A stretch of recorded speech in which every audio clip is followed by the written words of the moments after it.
Hello my people, kano gakuru rekana ko nkababwira ndakubwira ko mu mikino umunya Brazil uri gukora imyitozo uri gukora igeragezo mu ikipe ya APR akomeje kwitwara neza mu myitozo. Ngo uyu munya Brazil akomeje kwitwara neza mu myitozo aho inshundura ari kuzica zishyoronye. Uyu munya Brazil kuri ubu ngubu yari amaze iminsi 5 ari mu myitozo, bivugwa ko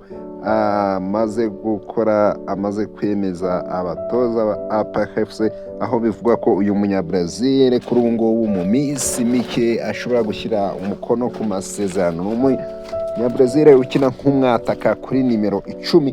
Uyu munya Brazil biravuga ko ibintu arimo kubikora neza. Kandi gakuru kavugwa mu ikipe ya APR, ni ikipe ya APR yamaze kuba yerekana abakinyi batatu yamaze kuba isinyisha baje mu ikipe ya APR.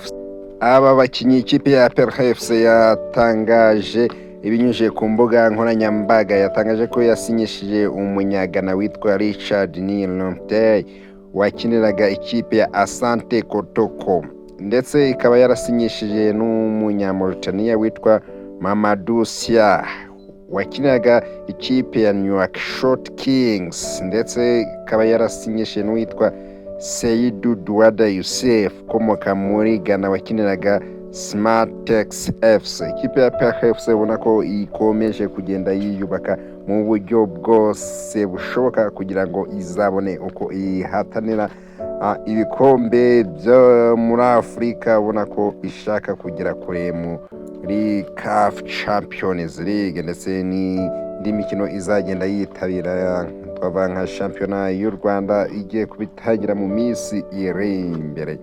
Ndakwibutsa ko update nk'izi ngizi ziba zigezweho n'ahandi wazisanga uretse ku Rutonde TV. Ndagusaba gukora subscribe kugira ngo ujye ubona update zigezweho handi wazisanga uretse ku Rutonde TV. Ciao ciao.